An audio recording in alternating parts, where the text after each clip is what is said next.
Aleluya. Segunda Timoteo, capítulo 2. Vamos a leer un verso bien conocido. Verso 15. Segunda Timoteo 2:15. Gloria al Señor. Lo tenemos todo. Leemos la palabra de nuestro Dios en el nombre del Padre, del Hijo y del Espíritu Santo. Procura con diligencia presentarte a Dios aprobado, como obrero que no tiene de qué avergonzarse, que usa bien la palabra de verdad. Procura con diligencia presentarte a Dios aprobado. ¿Cuántos queremos que Dios nos hable esta noche? Cierre sus ojos y pídaselo al Señor. No sé si me pueden bajar el monitor un poco. Está muy alto. Padre, te alabamos, te damos gracias por el privilegio que nos das de servirte, de ser tus hijos. Gracias por amarnos, gracias por salvarnos. Señor, estamos delante de tu presencia. Necesitamos tu guianza, tu dirección cada día. Habla nuestras vidas, Señor, como solo tú sabes hacerlo. Quita de nosotros todo lo que estorbe. Señor, ordena nuestros pensamientos, nuestros sentimientos para agradarte a ti, Señor. Te pedimos todo esto en el nombre de Jesucristo, nuestro Salvador, y te damos las gracias. Amén y amén. Aleluya. Puede sentarse. Gloria al Señor. Mire a ver si puede alabar a Dios. Sentado. Gloria a Dios, gloria a Dios, gloria a Dios. Aleluya. Dios es bueno, Dios es bueno. Dios es bueno, Dios es bueno. Aleluya. Para siempre es su misericordia. Santo es el Señor. Aleluya. Estamos, hermano, disfrutando del lema que Dios nos ha dado este año para trabajar para el Señor. Y este lema de generaciones, pues, es un reto para toda la iglesia, ¿verdad? Dios nos dice allí en el Salmo 145 que tenemos por allí: generación a generación celebrará tus obras y anunciará tus poderosos hechos. Gloria al Señor. Y este lema, este título que Dios nos ha dado, que les decía que es un reto, pues nos hace pensar en la necesidad que tenemos de transmitir lo que nosotros hemos recibido. El apóstol San Pablo le escribe a Timoteo y le dice: lo que has oído de mí, o lo que has oído por medio de mí, ante muchos testigos, gloria al Señor, compártelo con hombres fieles. La versión antigua dice que serán idóneos para enseñar también a otros. Son los creyentes fieles los que son idóneos para compartir lo que han recibido a los demás. O sea, se necesita un respaldo en nuestra vida personal para que lo que predicamos, lo que hablamos, lo que compartimos a otros tenga valor.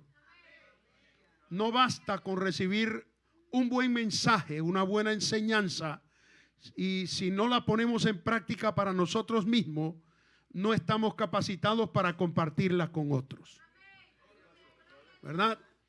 El dicho que aparece en las Escrituras también y que fue usado en forma negativa para nuestro Señor Jesucristo, de que se dice: médico, cúrate a ti mismo, ¿verdad?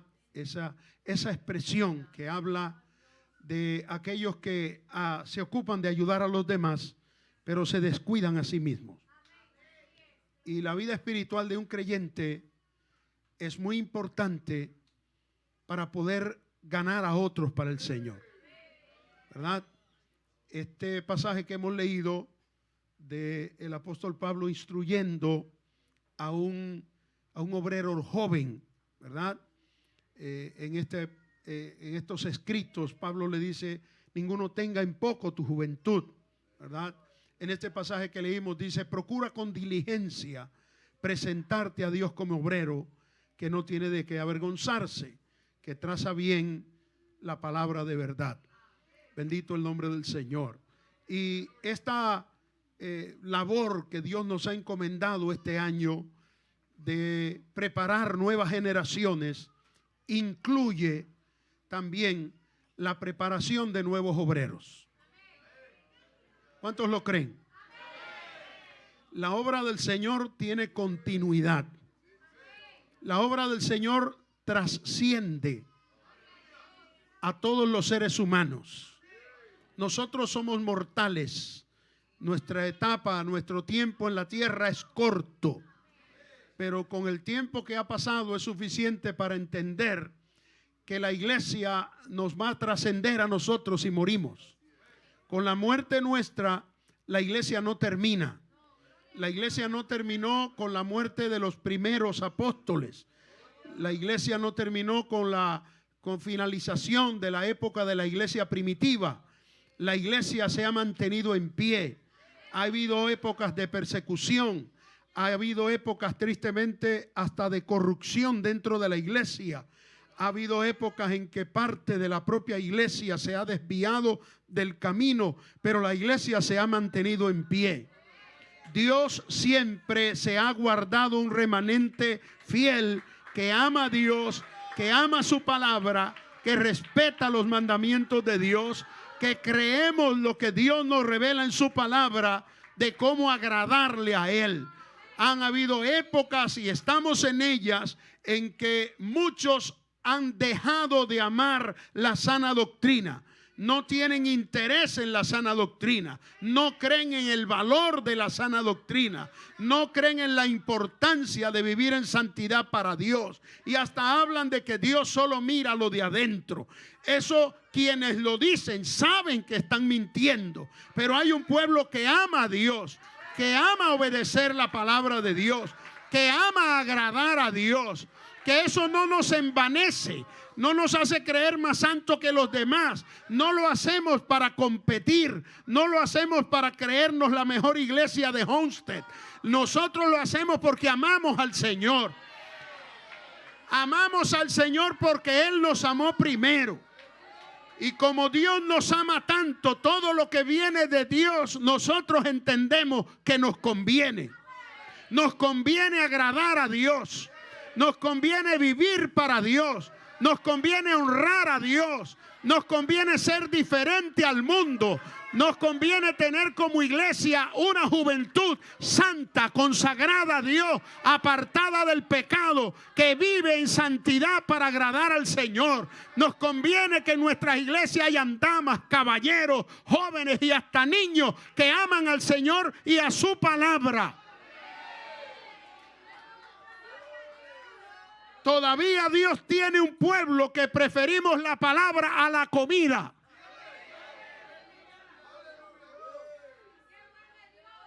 Que le decimos al Señor: tu palabra es dulce y más dulce que la miel.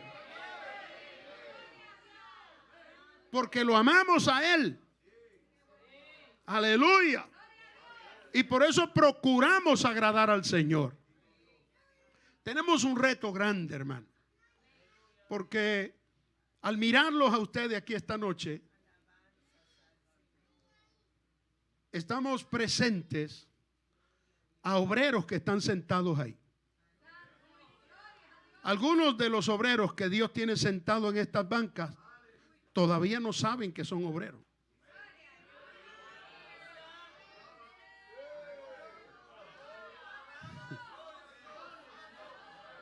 Eso no los excluye.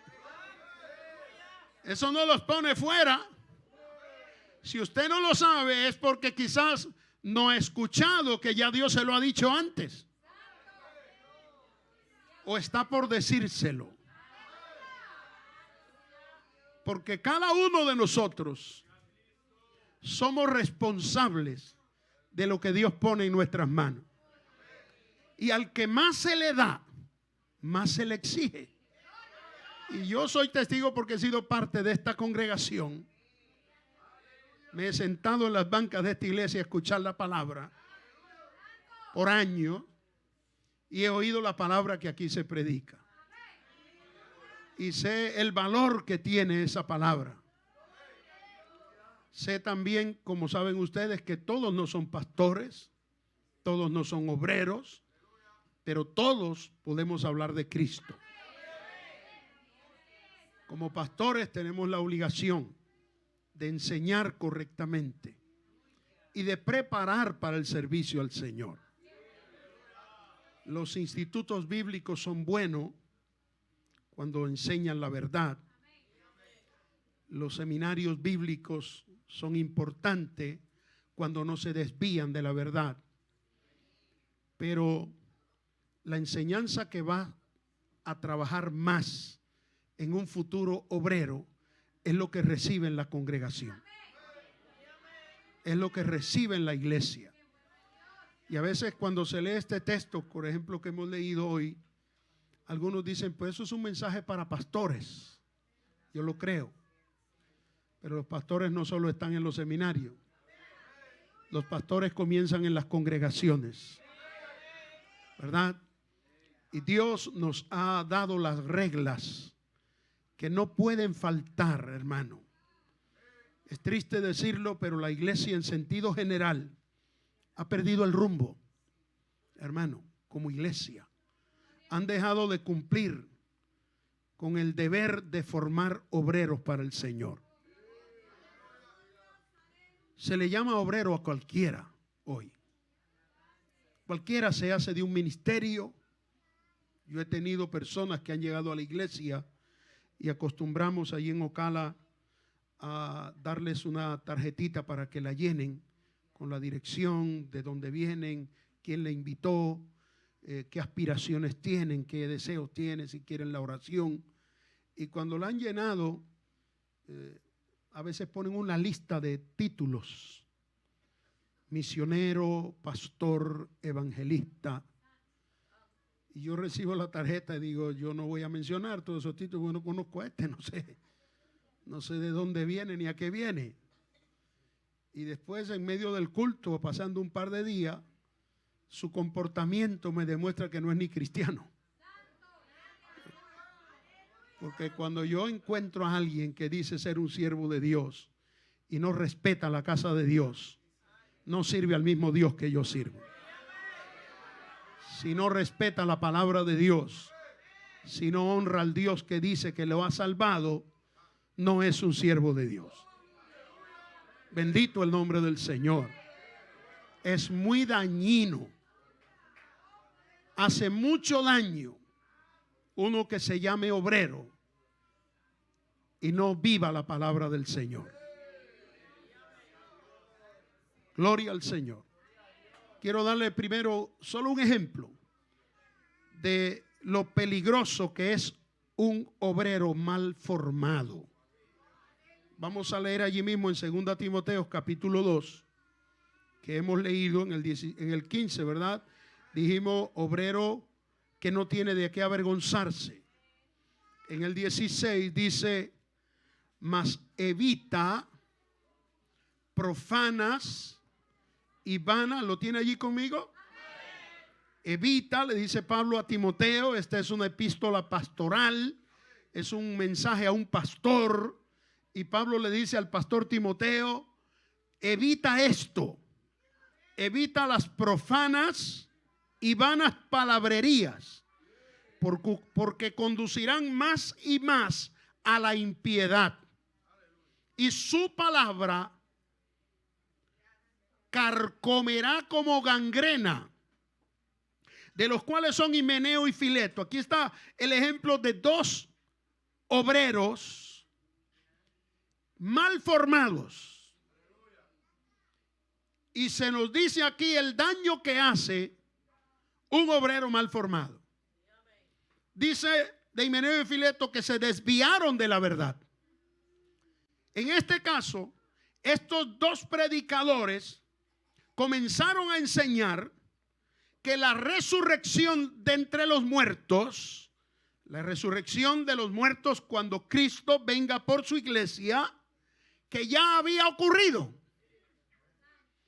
Y lo que hacían con esto era trastornar la fe de algunos.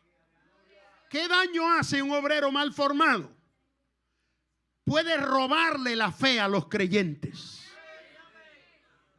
Un maestro que enseñe mal puede destruir la fe de un creyente. Como pastores estamos recibiendo en la iglesia personas que vienen de lugares donde les han destruido la fe. Les han prometido cosas que Dios no ha prometido. Y cuando no se cumplen, dejan de confiar en Dios. Les profetizan. Así dice el Señor. Dios va a hacer esto y esto y esto. Y como no es Dios quien lo dijo, no ocurre. Y entonces estos bandidos culpan a Dios de que no se haya cumplido. Pero Dios no está comprometido con lo que Él no ha dicho. Dios está comprometido con su palabra. Su palabra es fiel. Dios nunca le ha mentido a nadie. Lo que Él dice se hace. Y cuando algo no ocurre, Dios dice no le creas porque es mentiroso. Pero eso no ocurre siempre. No siempre las personas descartan a un falso profeta, sino que pierden ellos la fe. Trastornan, dice aquí, la fe de muchos.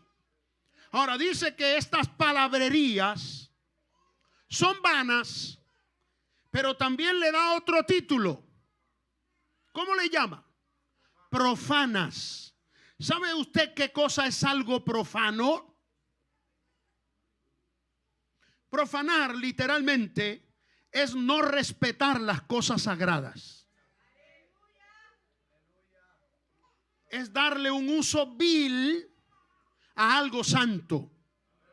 En el libro del profeta Daniel, y usted lo busca luego de tarea, capítulo 5, verso 3, la Biblia dice que el rey Belsasar, en medio de su borrachera, mandó a buscar, hermano, los vasos sagrados del templo de Jerusalén. Esos vasos sagrados, esas vasijas sagradas, eran parte del culto de adoración al Dios Santo, a Jehová de los ejércitos. Y Belsasar se atrevió a poner vino inmundo en los vasos santos de Dios. Y junto, dice la Biblia, junto a sus gobernantes, a sus príncipes y a sus prostitutas, bebieron vino en los vasos sagrados de Dios. Y mientras bebían, una mano escribió en la pared: pesado fuiste en balanza y fuiste hallado falto, y tu reino es arrancado de ti.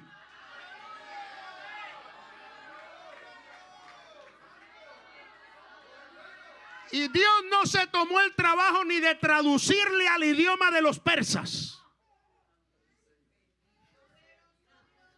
Dios le dijo en arameo antiguo: mene, mene, tekel, uparsin. Y Belsasar dijo: ¿y ahí qué dice?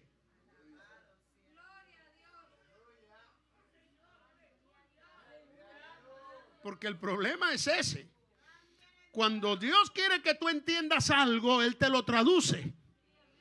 Pero cuando Dios ya ha decidido tu destrucción, ni vas a entender por qué Dios lo está haciendo. Porque ya Dios ha decidido la destrucción. Así que si al escuchar esta palabra tú estás entendiendo algo, es porque Dios ha tenido misericordia de ti y lo está traduciendo a tu mente y a tu corazón. Dios quiere que lo honres y vivas para Él. Aleluya. Así que profanar las cosas sagradas es no respetarlas. Y estamos viviendo en época que hay parlanchines, habladores y discutidores de palabras vanas que están profanando las cosas sagradas. Quiero que entiendan los jóvenes que me están escuchando. Las redes sociales están profanando lo sagrado. Están usando la palabra de Dios para darle usos viles, para usarlas para cosas vanas, sucias, corrompidas. Ningún creyente se siente feliz de que se usen textos bíblicos para la inmundicia y la suciedad como piensan los hombres de hoy. Las cosas sagradas hay que respetarlas. Hay que respetar la palabra de Dios. Hay que respetar lo que Dios ha revelado en su palabra. Y nosotros los cristianos no estamos dispuestos a vender nuestra primogenitura por un hablador que dice cosas paganas y sucias, llamándole cosas de Dios. Aleluya. No hay ningún hombre con título o con cargo, dentro o fuera de la iglesia, que pueda jugar con la palabra de Dios y no tenga consecuencias. Porque con Dios no se puede jugar. Miami está lleno de falsos apóstoles que están prostituyendo la palabra de Dios, llamándose profetas, mientras adulteran, se casan, se vuelven a casar, se vuelven a envolver en inmundicia, tienen escándalos morales y dicen ser profetas de Dios. Profanos inmundos que necesitan que Dios los ponga en su sitio. Con la palabra de Dios no se juega. ¿Cuántos dicen amén, hermano? Hay poder en el nombre de Jesús. Hay poder en la sangre de Cristo.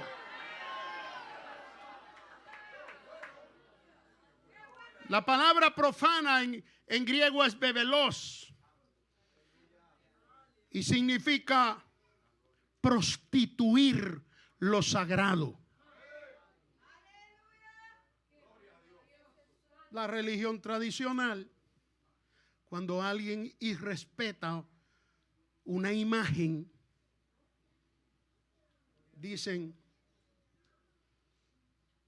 la profanaron.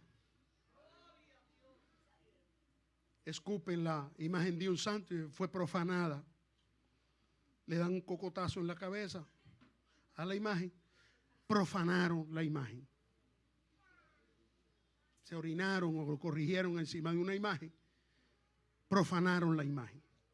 Pero las imágenes tienen ojos y no ven, orejas y no oyen, boca y no hablan. Así que el que profana un ídolo no tiene consecuencias. Pero la palabra de Dios es viva y es eficaz y es más cortante que toda espada de dos filos. Y penetra hasta partir el alma y el espíritu. Y descubre los pensamientos y las intenciones del corazón. Y no hay nada oculto en su presencia que no sea puesto al descubierto. No se profana la palabra con impunidad. Quien profana la palabra tiene consecuencias.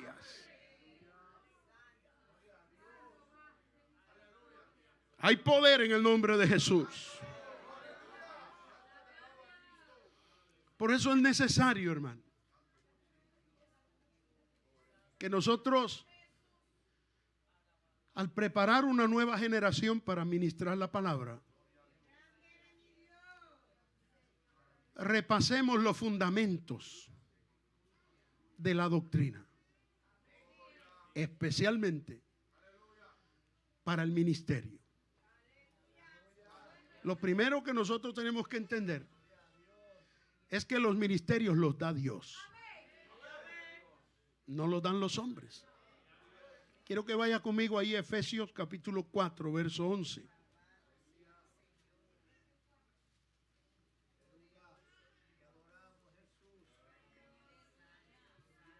Y esto es importante porque hay gente que cree que estamos donde estamos por ignorancia.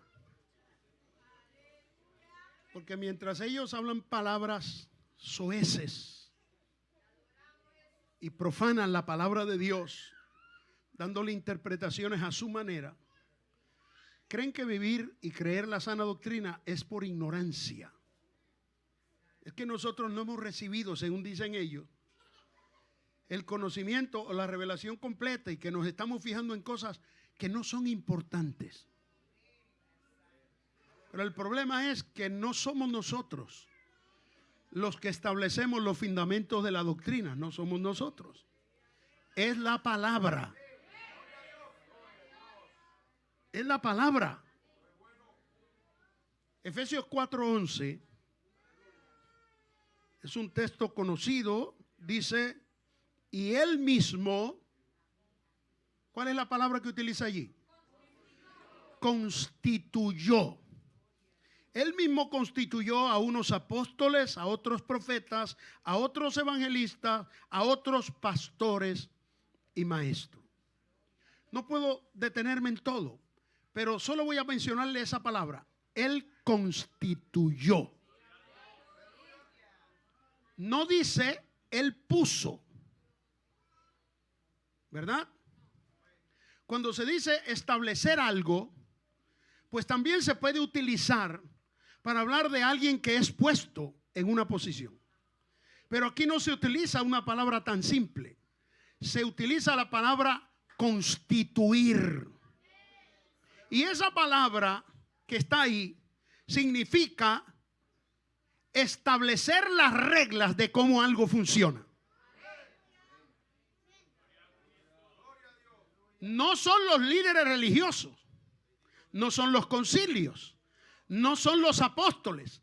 No hay ningún hombre autorizado para establecer las reglas de cómo funciona un apostolado o un pastorado o un profeta o un evangelista. Dios ha constituido, Dios ha establecido las reglas de cómo esto funciona. Dios es el que llama. Dios es el que establece, Dios es el que pone. Eso está constituido de esa manera. Dios constituyó los ministerios. Los ministerios no lo inventó la iglesia. Los ministerios no son el producto del Vaticano. Los ministerios son producidos por Dios, establecidos por Dios, ordenados por Dios. Y Él ha establecido las leyes que gobiernan los ministerios. Basta ya de ese juego de profetas, evangelistas y maestros bajo la licencia o bajo la cobertura de otro hombre. No son los hombres los que dan la cobertura. Es el Espíritu Santo el que unge, el que llama, el que prepara y el que envía a un obrero.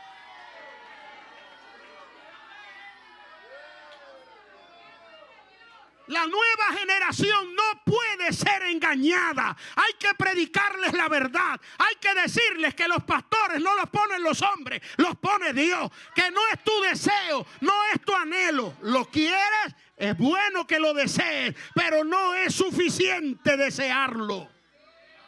Porque es establecido por Él. A su nombre sea la gloria.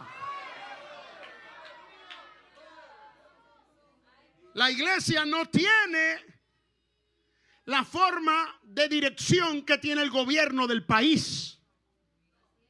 La iglesia no tiene ministros de justicia, ni ministros de hacienda, ni ministros de acá y de allá y de allá. Dios estableció el orden.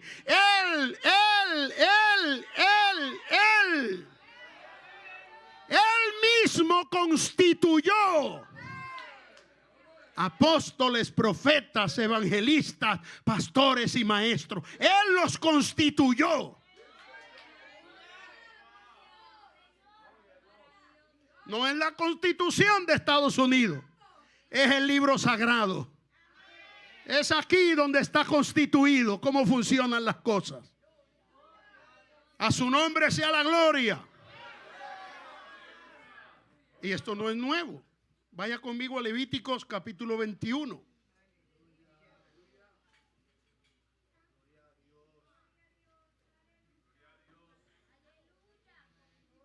Levíticos 21, versos 6 al 8.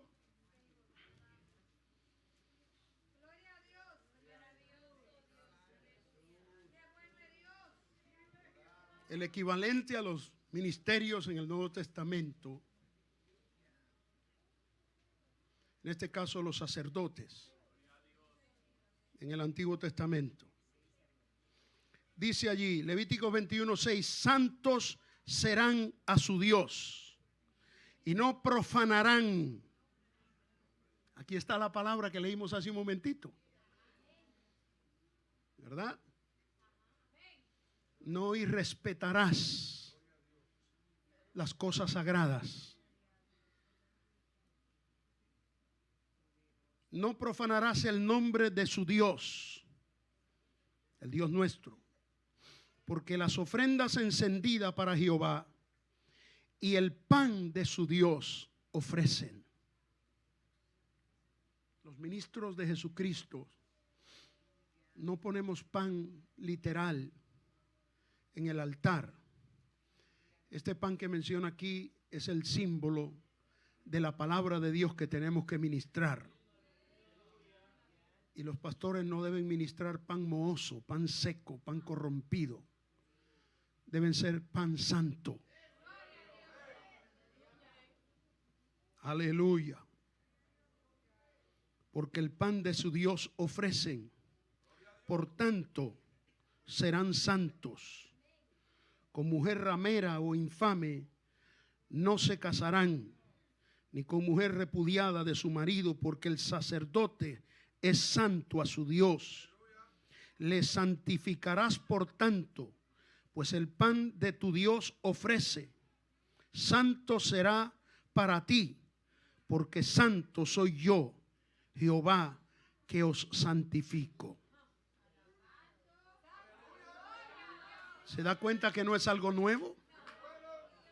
El que ministra el altar del Señor tiene que ser santo. El que quiere compartir a las generaciones las obras de Dios tiene que santificarse, porque el pan que ministra es santo. Gloria al Señor. Primera Timoteo capítulo 3, verso 1 al 7. Lo que dice de los ministros en el Nuevo Testamento. Primera Timoteo 3, del 1 al 7. Palabra fiel. Si alguno anhela obispado, ministerio pastoral, buena obra desea, pero no es suficiente desearlo. Yo creo de todo corazón que todo creyente redimido por la sangre de Cristo desea compartir con todo el mundo lo que Dios ha hecho con usted. Todo creyente desea compartir lo que Dios ha hecho en uno. Pero hay a quienes Dios está seleccionando para algo aún más especial: ser un ministro de Jesucristo para enseñar a otros a ministrar. Por eso dice, pero es necesario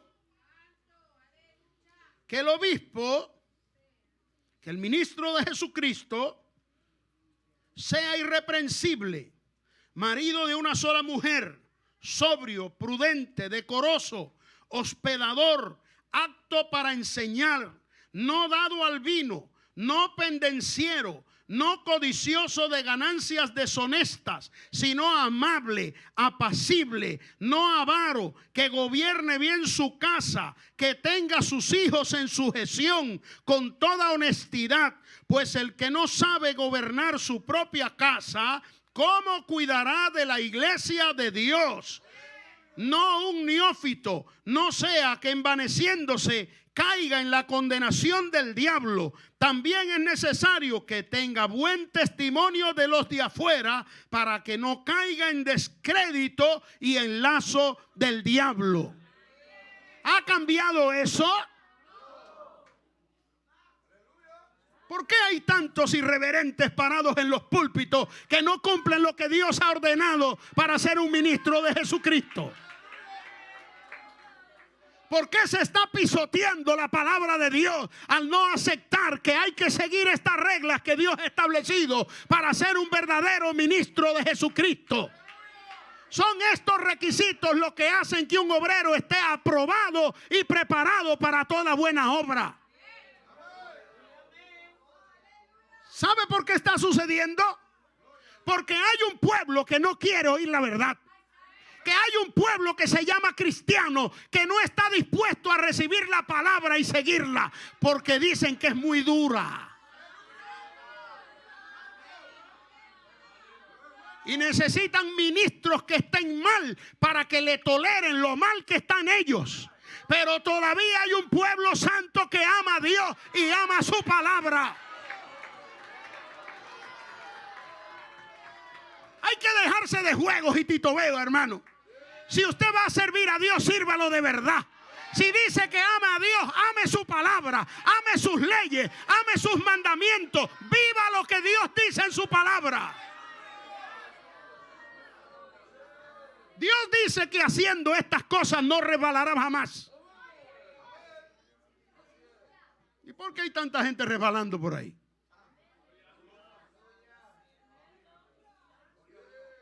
Porque quieren un ministerio mediocre. El problema es, ¿irán al cielo?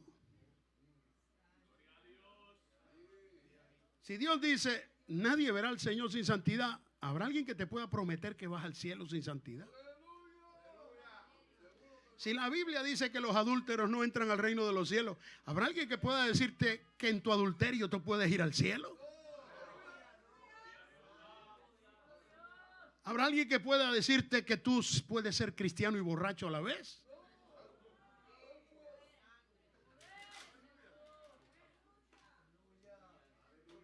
Yo no sé usted, yo no quiero que me engañen, hermano. Usted sabe lo que es ir camino al infierno alabando y diciendo voy para el cielo. Ya huele a azufre y dice vamos rumbo al cielo.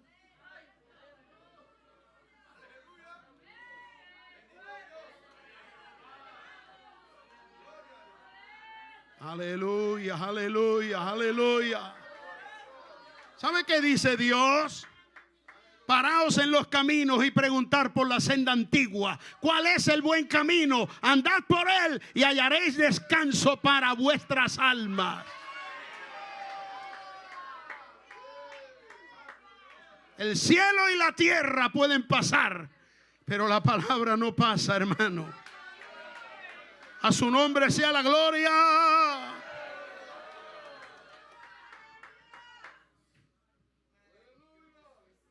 Segunda Timoteo 3:16.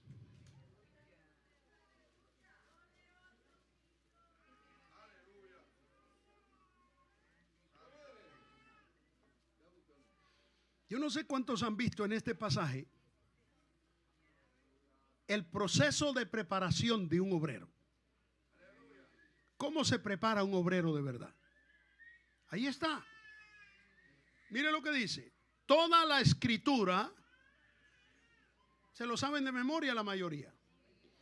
Toda la escritura es inspirada por Dios. Y esto que dice aquí es útil para todo, pero especial para los obreros. Porque está hablando de presentarse a Dios aprobado. Está hablando de que hay falsos obreros. Está hablando de que Himeneo y Fileto se habían descaminado de la verdad y estaban enseñando algo que era una doctrina de error. Y le estaban robando la fe a los creyentes. Y entonces Dios dice, hay que preparar los obreros. Procura estar preparado para de verdad enseñar la palabra. ¿Cómo te preparas? Bueno, pues Dios dice, con la escritura. Porque le voy a decir algo. Ningún seminario o instituto prepara a un obrero como lo prepara la palabra. De hecho, lo que deben enseñar los institutos bíblicos es la palabra. Pero tristemente, muchos lugares de enseñanza, de preparación de obreros, han puesto a un lado la palabra y están enseñando cualquier cosa menos las palabras. Están enseñando psicología, parapsicología, técnicas de marketing para llenar la iglesia, enseñando a los pastores cómo hacer propaganda para que atraigan mucha gente. Pero lo que atrae a la gente tiene que ser la palabra. Lo que transforma a la gente tiene que ser el poder del Espíritu Santo, usando la espada del Espíritu, que es la palabra de Dios. Toda la Escritura es inspirada por Dios. Esa es la garantía. ¿Por qué funciona la palabra? Porque es palabra de Dios. Porque es inspirada por Dios. La palabra inspiración es importante que la entendamos. Porque quienes escribieron la Biblia fueron hombres. Pero se usa la palabra inspiración. Y la palabra inspiración no significa que a lo loco a usted le dé por decir algo. Me vino a la mente. Y ya digo, Dios me habló. Usted ve como el loco diciendo cosas y diciendo Dios me dijo. Y creen que por los años que tienen y el respeto que la gente le tiene, hay que hacerle mucho caso a lo que dicen. Pero la Biblia dice ella misma que las Escrituras fueron inspiradas por Dios. Cuando usted respira, y usted tiene que estar respirando las 24 horas, dormido, despierto, si deja de respirar se muere.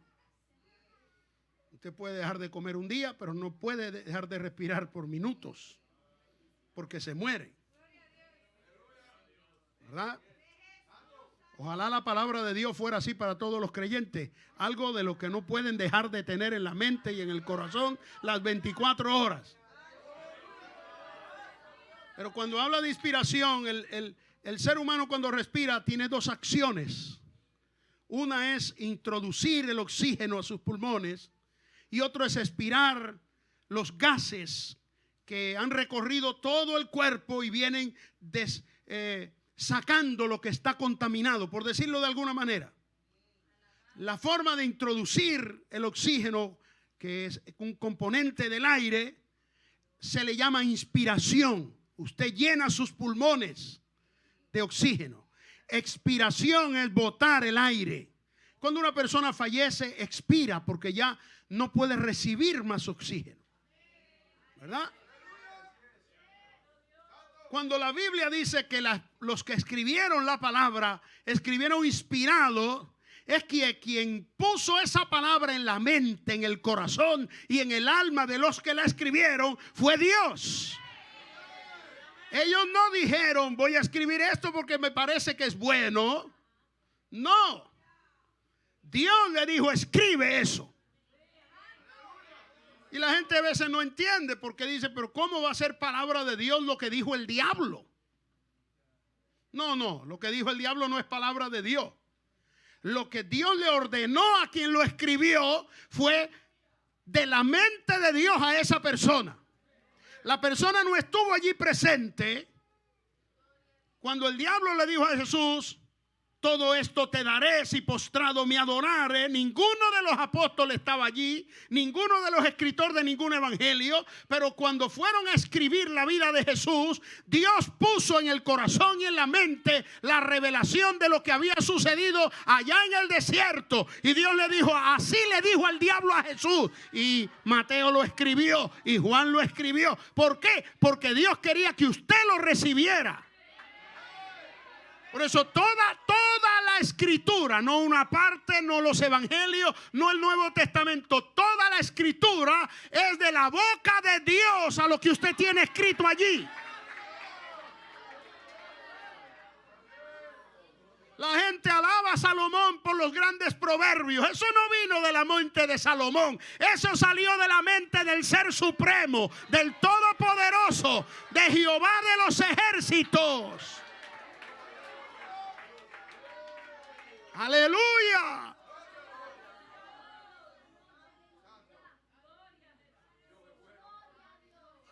Cuando los evangelistas escribieron las palabras de Jesús, me imagino que temblaron, porque estaban escribiendo algo que era imposible concebirlo el ser humano. Y el escritor va a poner lo que Dios le está diciendo en su cabeza. Escribe aquí. Y el escritor oye que el Señor le dice: el cielo y la tierra pasarán. Y el escritor escribe: el cielo y la tierra pasarán. Pero quien le está revelando dice: mas mis palabras. Y quien le está hablando es Jesús. Así que el que está recibiendo la revelación dice: mi Dios me está hablando, Él es la palabra viva. Y Él ha dicho que lo que Él ha hablado no pasará jamás.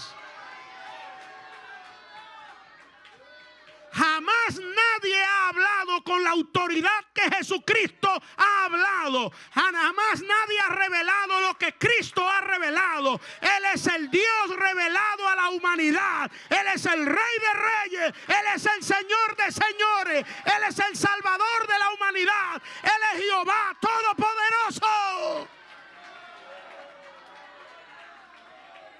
Él es omnipotente, Él es omnipresente, Él es santo, Él es perfecto. Él viene pronto por su iglesia.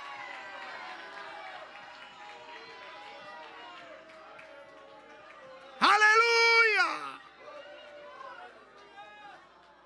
La palabra de Dios, las escrituras son inspiradas por Dios. ¿Lo entendió? Salió de la mente de Dios y tiene una utilidad extraordinaria. Es útil para enseñar, para redarguir, para corregir, para instruir en justicia. ¿De qué habla eso? Enseñar es doctrinar. Doctrina es enseñanza, ¿verdad? Entonces la palabra de Dios nos doctrina,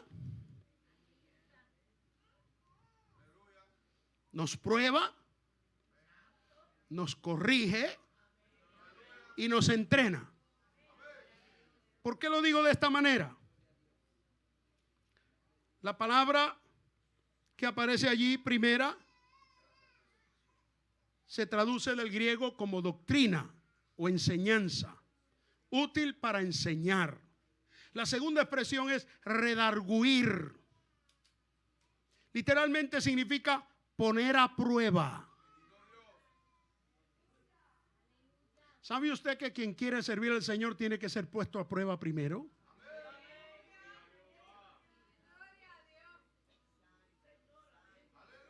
No hay nadie a quien Dios haya llamado al ministerio sin antes probarlo.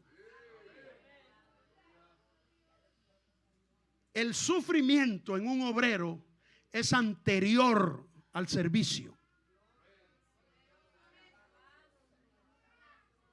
No, yo no puedo servir al Señor porque lo que yo estoy pasando. Pues lo que está pasando es exactamente la preparación para poder servir. Porque tienes que ser redarguido. Y la palabra redarguir tiene varios usos, pero en este pasaje lo que habla es de templarte, ponerte a prueba.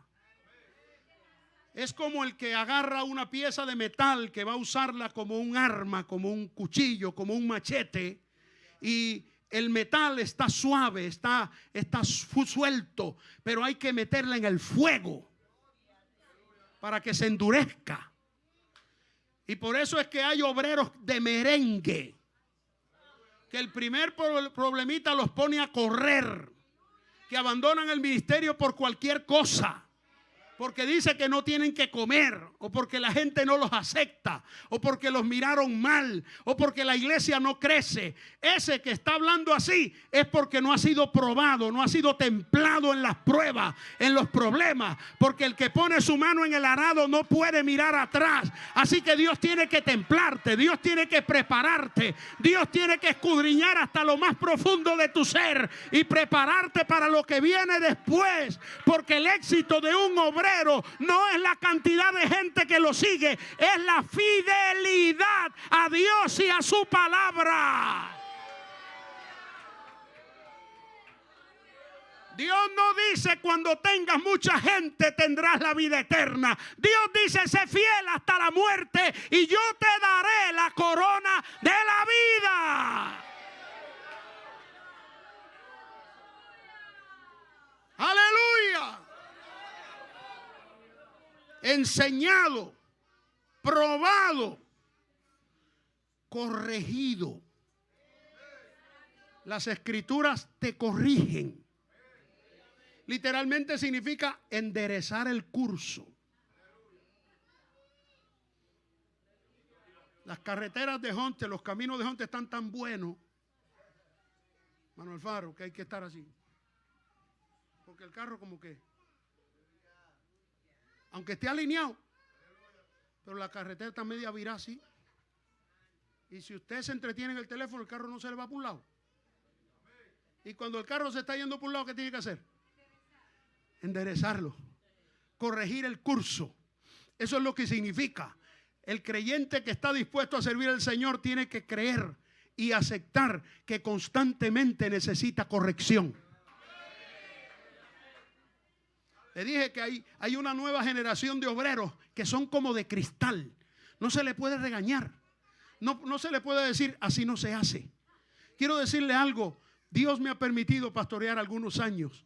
Y si hay algo que agradezco a Dios es que Dios me ha dado el privilegio de tener a mi lado hombres y mujeres de Dios que Dios les ha usado para decirme, hijo, eso está mal. Así no se hace. Y uno de ellos, creo que el que más lo ha hecho, está aquí al lado mío hoy.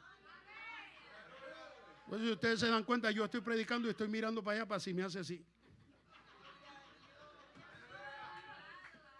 Porque todavía ya peino canas en la cabeza y podría inflar el pecho y decir son tantos años de ministerio, pero todavía necesito que me corrijan.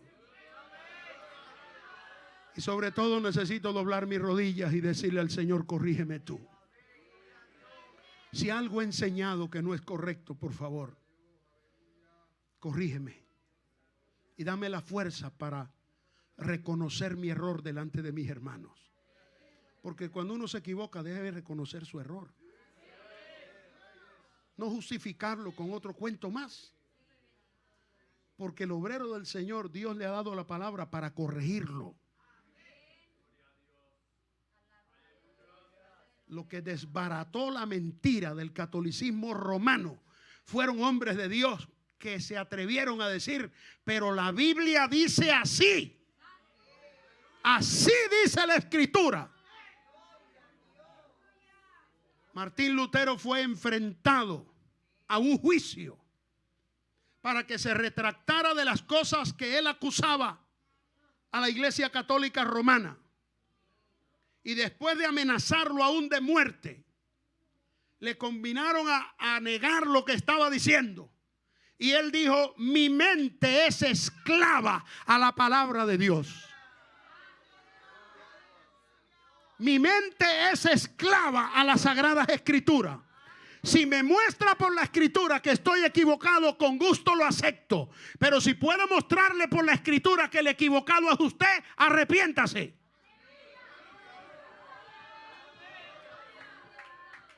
No lo pudieron matar, Dios lo guardó. Inició un movimiento tan poderoso que llega hasta el privilegio de que usted y yo podamos reunirnos aquí y escuchar la palabra sin miedo. Porque otros pagaron el precio para que nosotros tengamos esta libertad de que nos hablen la palabra de Dios. ¿Cómo el diablo va a hacer que ahora, con tanta libertad que tenemos para la palabra, haya hombres que se dicen siervos de Dios y tienen miedo a hablar la verdad? Tienen miedo de decir que un adúltero no puede ser pastor, que un borracho no puede ser pastor, que un estafador no puede ser pastor, que un ladrón no puede ser pastor, que un mentiroso no puede ser pastor. Que hay unos requisitos que Dios ha establecido. Y que esos requisitos deben conocerlo no solo los pastores, toda la iglesia debe saberlo. La Escritura es útil para enseñar, para redarguir, para corregir y para dar entrenamiento. El obrero del Señor tiene que ser entrenado. Qué triste cuando dentro de la propia obra se sacan gente que no han sido entrenados. Se les envía a predicar o a ser pastor en un lugar y nunca se han parado en un púlpito a predicar. Por cierto, el mejor lugar de entrenamiento son las calles.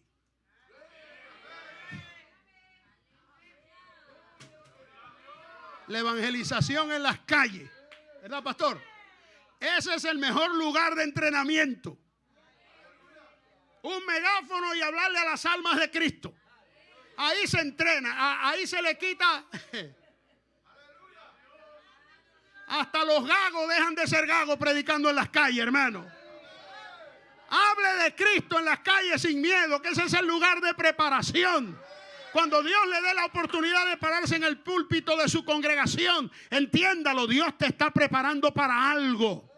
No es para tirar piedras desde aquí al frente, es para respetar a las almas y mostrar el amor que Dios ha puesto en ti por esas almas. Porque un día Dios va a poner almas a tu cuidado y tienes que dar razón del cuidado que das de esas almas. La vida del cristiano en la congregación es un campo de entrenamiento, en cuyo entrenamiento, cierre las orejas si no quiere oír esto, le van a faltar el respeto. Hasta hay gente que lo va a maltratar. Hasta hay quienes lo van a despreciar. Quienes lo van a tener en poco y no van a creer lo que usted dice. No se avergüence. No se achicopale. Siga trabajando. Entiéndalo, Dios te está entrenando. Dios te está entrenando. Si cada vez que usted hace algo en el culto, le aplauden y lo reconocen, el diablo lo está entrenando para ser un orgulloso. Para hacer que usted se crea alguien. Pero mientras más te desprecien, si es Dios quien te está llamando, para algo grande Dios te está preparando. Porque lo que más abunda en el ministerio es el desprecio de los que no aman la palabra. Es el desprecio de los tibios, de los fríos, de los mundanos. Pero hay que seguir para adelante porque el poder de la palabra puede cambiar a esos mundanos. Puede transformar a esos falsos. Puede hacer los hijos de Dios.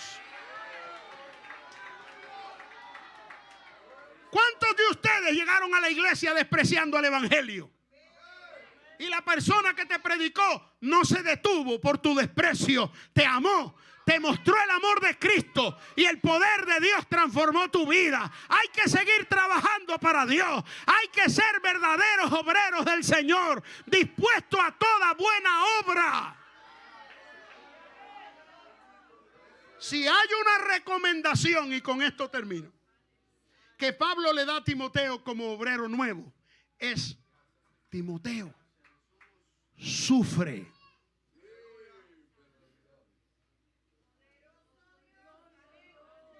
Ese no es el entrenamiento de Dios.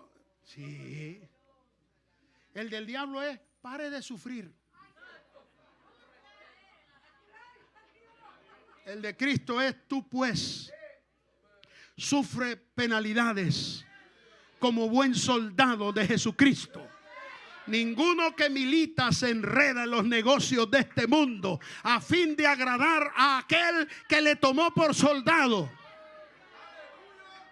¿Quién te llamó? ¿Quién te puso como soldado? ¿Quién está encendiendo esa llama dentro de ti? Todo lo que Él permita que suceda en tu vida después que sentiste el llamado de Él es un propósito de Dios para formar tu vida, porque todo obra para bien a los que aman a Dios, a los que conforme a su propósito son llamados. Dios no te ha llamado a vegetar en la iglesia. Dios no te ha llamado a estar buscando faltas en todo el mundo. Dios no te ha llamado a juzgar todo lo que se hace en la congregación. Dios te ha llamado a poner el hombro y a sufrir por causa de Cristo, a pelear la buena batalla de la fe y alcanzar la vida eterna.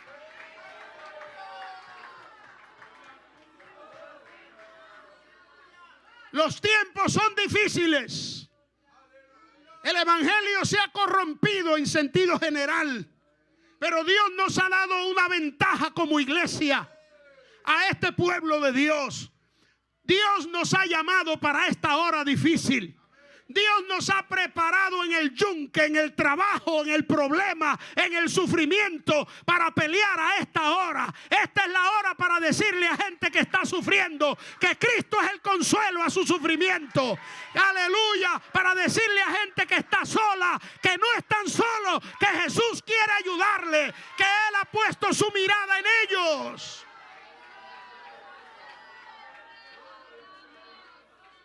Dios nos ha llamado en esta hora, donde hay una niñez y una juventud desorientada, que ni siquiera saben de qué género son.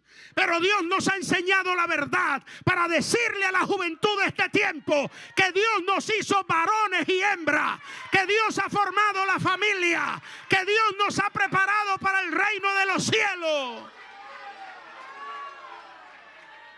Que habitar en familia es un privilegio.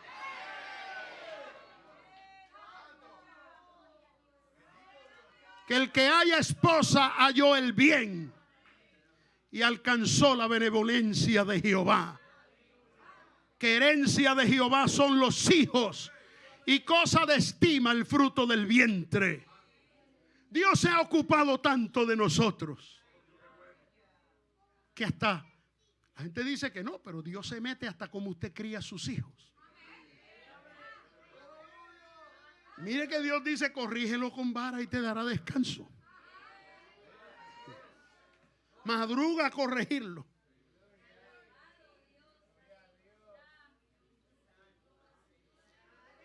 Y es tan poderoso esa orden que el Señor ha dado, que un hijo, después de ser enseñado correctamente, es posible que el diablo se lo lleve un tiempo. Pero aunque llegue a viejo, la buena enseñanza está ahí. Y Dios dice que aunque llegue a viejo, no se apartará. Yo no sé usted, yo veo eso como que va a volver otra vez, va a volver. Aunque le haya prometido: nunca más voy a entrar a una iglesia. Eso no lo deciden ellos, eso lo decide Dios. Y Dios no ha dicho nunca más van a entrar. Dios dice: yo salvaré a tus hijos. Yo no sé cuántos lo creen aquí. Dios lo ha prometido. Él ha dicho: serás salvo tú y tu casa. ¿Tiene poder la palabra de Dios? En medio de tanta mentira y tanta falsa enseñanza, la palabra de Dios permanece para siempre. Aproveche la enseñanza que usted recibe, aunque no siempre le caiga muy bien lo que le están diciendo. El pastor estaba dando un regaño disimulado hoy aquí antes de entregarme. ¿Sabe? Esos que él sabe dar, que parece que no está regañando, pero está regañando. Y yo traté de mantener la cabeza para abajo para no mirar a nadie. No quería compromisos de que ver a nadie molesto. Pero yo decía dentro de mí: Señor, ayúdalos, ayúdalos. Porque esa corrección hace falta, hace falta. Hace falta que nos sacudan, hace falta que nos digan la verdad. Porque la escritura es útil. La corrección es útil. Dice la Biblia que nos aparta de la destrucción y nos guía por el camino del bien. Procura con diligencia presentarte a Dios aprobado, como un obrero que no tiene de qué avergonzarse, que traza bien la palabra de verdad. ¿Aceptas el reto? ¿Aceptas el reto, iglesia? Póngase de pie en esta hora. Sé que el altar es pequeño, pero yo le invito a todos los que puedan acercarse aquí al frente y decirle al Señor: aquí está mi vida. Yo quiero ser útil, Señor. Hay un reto de formar generaciones que compartan las buenas nuevas con otros. Toda la iglesia orando. Cierre sus ojos allí donde está. Aunque no pueda pasar aquí al frente, hable con el Señor. Toda la escritura es inspirada por Dios. Toda la escritura es útil para redarguir, corregir, instruir en justicia, a fin de que el hombre de Dios sea perfecto, que la mujer de Dios sea perfecta. La palabra perfecta es fuerte, ¿verdad? Pero significa completamente preparado, entero, desarrollado para hacer el trabajo. Y es lo que Dios quiere prepararte. Dios te está preparando para su servicio. Acepta su corrección. ¿Crees que todo lo sabes ya? ¿Crees que eres el único que tiene la verdad? Qué raro, porque lo que le llamas la verdad es contrario a lo que dice la Biblia. Entonces debes ser corregido. Debes ser instruido, instruida en justicia, para que estés preparado para toda buena obra. Puedes decirle al Señor: corrígeme. Mira si hay en mí camino de perversidad y guíame por el camino eterno. Guíame en ese camino correcto. Quizás al escuchar estas enseñanzas puedes decir, mientras oyes palabra de Dios en esta congregación: o yo estoy mal, o el pastor está mal. Porque hay una diferencia en lo que yo he oído y lo que estoy recibiendo ahora aquí. ¿Dónde está la verdad? ¿Quién tiene la razón? Es la palabra la que hace la diferencia. Lo que tú estás pasando lo pasaron los hermanos de Berea. Había un conflicto en lo que ellos habían escuchado antes y la palabra que ahora estaban oyendo de los apóstoles. Pero hubo nobleza en ellos. Fueron a las escrituras y comprobaron si era verdad lo que le enseñaban. No solo lo comprobaron, lo vivieron. Y el Señor certifica: eran más nobles que los otros, porque se rindieron ante la verdad de la palabra. Como te dije hace un momento, hay personas enseñando cosas erradas, palabras huecas. Dios le llama a través del apóstol Pablo a Timoteo palabras profanas. Palabras que se dicen sin temor de Dios, sin respeto a la santidad de Dios, cambiando el mensaje de Dios para sacarle provecho a la gente. Pero tú tienes la escritura, tú tienes la palabra. Ve a ella, ve a la fuente y corrige tus pensamientos, tus sentimientos, porque haciendo esto preservarás tu alma del error.